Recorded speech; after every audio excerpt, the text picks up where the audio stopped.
ପିଲାଙ୍କ ପାଇଁ ଗପଟି। ଆଜିର ଶୀର୍ଷକ ଗୁରୁ ଦଧର ଅର୍ଥାର୍ପଣ ଓ ଅଶ୍ୱିନୀ କୁମାର। ଦେବତାମାନଙ୍କର ଚିକିତ୍ସକ ଅଶ୍ୱିନୀ କୁମାରଙ୍କ ଗୁରୁ ଦଧମ ଅର୍ଥାର୍ପଣଙ୍କ ପାଖରେ ଅଧ୍ୟୟନ କରୁଥିଲେ। ଗୁରୁ ତାଙ୍କୁ ସମସ୍ତ ବିଦ୍ୟା ଦାନ କରିଥିଲେ ମଧ୍ୟ ବ୍ରହ୍ମଜ୍ଞାନ ପ୍ରଦାନ କରିନଥିଲେ। ଦିନେ ସେ ଗୁରୁଙ୍କ ପାଖରେ ବ୍ରହ୍ମଜ୍ଞାନ ପ୍ରାପ୍ତି ପାଇଁ ନିବେଦନ କଲି। ଗୁରୁ କହିଲେ, ବ୍ରହ୍ମଜ୍ଞାନ ସମସ୍ତଙ୍କୁ ମିଳେ ନା। ସେ ଜ୍ଞାନ ପାଇବାକୁ ହେଲେ ଉପଯୁକ୍ତ ଅଧିକାରୀ ହେବାକୁ ପଡ଼ିବ। ହୃଦୟରୁ ରାଗି, ଅହଙ୍କାର, ମାନ, ଅଭିମାନ ତ୍ୟାଗ କରିବାକୁ ହେବ। କାମକ୍ରୋଧ ରହିତ ହୋଇ ବୈରାଗ୍ୟଯୁକ୍ତ ହେବାକୁ ପଡ଼ିବ। ଏଣୁ ତୁମେ ପ୍ରଥମେ ବୈରାଗ୍ୟ ସାଧନାରେ ସଫଳ ହୁଅ। ଗୁରୁ ଆଜ୍ଞା ନେଇ ଅଶ୍ୱିନୀ କୁମାର ମାନେ ଏହାପରେ କାୟ ମନୋବାକ୍ୟରେ ସାଧନା ଲାଗି ପଡ଼ିଲେ। ଏ ଭିତରେ ଦିନେ ଇନ୍ଦ୍ର ଆସି ଦଧମ ଅଥର୍ବଣ ଋଷିଙ୍କର ଅତିଥି ହେଲେ। ଅତିଥି ବତ୍ସଳ ଋଷି ଖୁସି ହୋଇ କହିଲେ, ମହାଭାଗ, ଆପଣ ମୋର ଅତିଥି, ଆପଣଙ୍କର କି ସେବା କରିପାରେ ମୋତେ ଆଦେଶ କରନ୍ତୁ।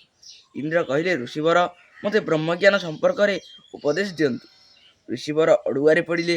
ଏଣେ ଇନ୍ଦ୍ର ବ୍ରହ୍ମଜ୍ଞାନ ପାଇବାର ଯୋଗ୍ୟ ନୁହନ୍ତି, ଏଣେ କଥା ଦେଇ ଅତିଥିଙ୍କ ପାଖରେ ମିଥ୍ୟାବାଦୀ ହେବାର ଭୟ।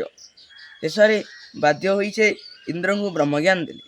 ବ୍ରହ୍ମଜ୍ଞାନ ପାଇସାରିଲା ପରେ ରାଜାସିକ ଚିନ୍ତାଧାରା ଇନ୍ଦ୍ରଙ୍କ ମନରେ ଉଦ୍ରେକ ହେଲା।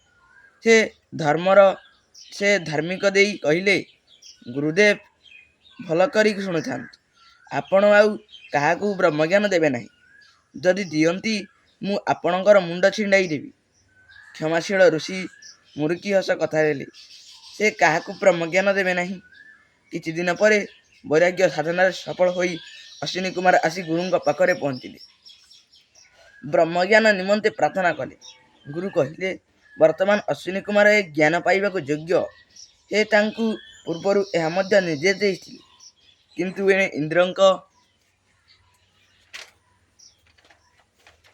ଇନ୍ଦ୍ରଙ୍କର ଧମକ ଓ ନିଜର ପ୍ରତିଶ୍ରୁତି। ଏପରି ଦୁଃଛକିରେ ପଡ଼ିଥିବା ଗୁରୁ ସମସ୍ତ କଥା ପ୍ରିୟ ଶିଷ୍ୟ ଅଶ୍ୱିନୀ କୁମାରଙ୍କୁ କହିଲେ ଏବଂ ଶେଷରେ କହିଲେ, ମୋ ଜୀବନ ଯାଉ ପଛେ ମୁଁ ତୁମକୁ ବ୍ରହ୍ମଜ୍ଞାନ ନିଶ୍ଚୟ ଦେବି। କିନ୍ତୁ ସମସ୍ତ ଘଟଣା ଶୁଣି ସାରିଲା ପରେ ଅଶ୍ୱିନୀ କୁମାର ବିନୟ ସ୍ୱରରେ କହିଲେ, ଅନୁରୋଧ କଲେ, ନା ଭଗବାନ, ଆପଣଙ୍କ ଜୀବନ ବିନିମୟରେ ମୋର ବ୍ରହ୍ମଜ୍ଞାନ ଆବଶ୍ୟକ ନାହିଁ। କିନ୍ତୁ ଗୁରୁଦେବ ଦ୍ରୁତ ପ୍ରତିଜ୍ଞାରେ ସେ ନିଜ ନିଷ୍ପତ୍ତିରେ ଅଟଳ ରହିଲେ। ପ୍ରକୃତ ଶିଷ୍ୟ ଗୁରୁଙ୍କଠାରୁ ବ୍ରହ୍ମଜ୍ଞାନ କିପରି ପାଇବ ତାର ବନ୍ଦୋବସ୍ତ ନିଜେ କଲେ। ଗୁରୁ ଜ୍ଞାନର ସାଗର। ନିଜ ବୁଦ୍ଧି ବଳରେ ତାଙ୍କଠାରୁ ଯେଉଁ ଶିଷ୍ୟମାନେ ଯେତେ ଜ୍ଞାନ ନେଇପାରିଲା ସେ ସେତିକି ଉନ୍ନତି କରେ। ଶିଷ୍ୟ ଅଶ୍ୱିନୀ କୁମାର କ୍ଷଣେ ଭାବିଲେ। ସେ ଚିନ୍ତା କଲେ, କ'ଣ କଲେ ଗୁରୁଙ୍କର ଜୀବନ ରକ୍ଷା ହେବ ଓ ତାଙ୍କ ବ୍ରହ୍ମଜ୍ଞାନ ଶିକ୍ଷା ମଧ୍ୟ ହେବ।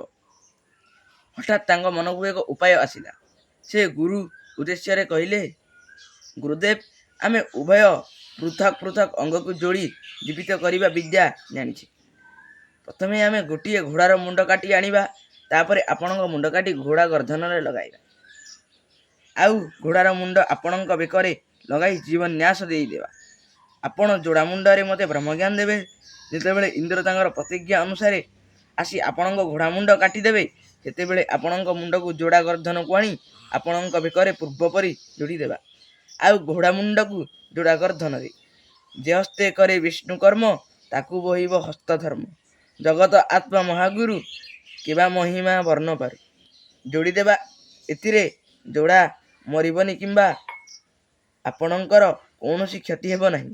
ବରଂ ଅଥର୍ବଣ ଋଷି ଏ ପ୍ରସ୍ତାବକୁ ସ୍ୱୀକାର କରି ଅଶ୍ୱିନୀ କୁମାରଙ୍କୁ ଯୋଡ଼ା ମୁଣ୍ଡରେ ବ୍ରହ୍ମଜ୍ଞାନ ପ୍ରଦାନ କଲେ। ନିଜ ବୁଦ୍ଧି ବିବେକରେ ଶିଷ୍ୟ ଗୁରୁଙ୍କର ବଚନ ରକ୍ଷା କରିବାରେ ସାହାଯ୍ୟ କରିବା ସହ ନିଜେ ବ୍ରହ୍ମଜ୍ଞାନ ହାସଲ କରିବାରେ ସକ୍ଷମ ହୋଇଥିଲେ। ଏଣୁ ଶିଷ୍ୟ କିପରି ଗୁରୁଙ୍କଠାରୁ ଜ୍ଞାନ ଆଦାୟ କରେ ନିଜେ ହାସଲ ଛଦିବ, ସେଥିପାଇଁ ନିଜର ବୁଦ୍ଧି ବିବେକ ପ୍ରୟୋଗ କରି ଲାଗିଯିବା ଦରକାର। ଗୁରୁ ଯାହା ଦେବେ, ଯଦି ସେଥିରେ ସନ୍ତୁଷ୍ଟ ରହିବ, ତେବେ ଶିଷ୍ୟର ଜ୍ଞାନ ଅସମ୍ପୂର୍ଣ୍ଣ ହେବ। ଯେଅବା ପତିତ ପାମର, ସମ୍ଭବେ ତରେ ଭବଘୋର। ଗୁରୁ ସମୀପେ ଭୃତ୍ୟ ପ୍ରାୟ, ପ୍ରଥମେ ଥିବ ସେଉ ଭାଇ।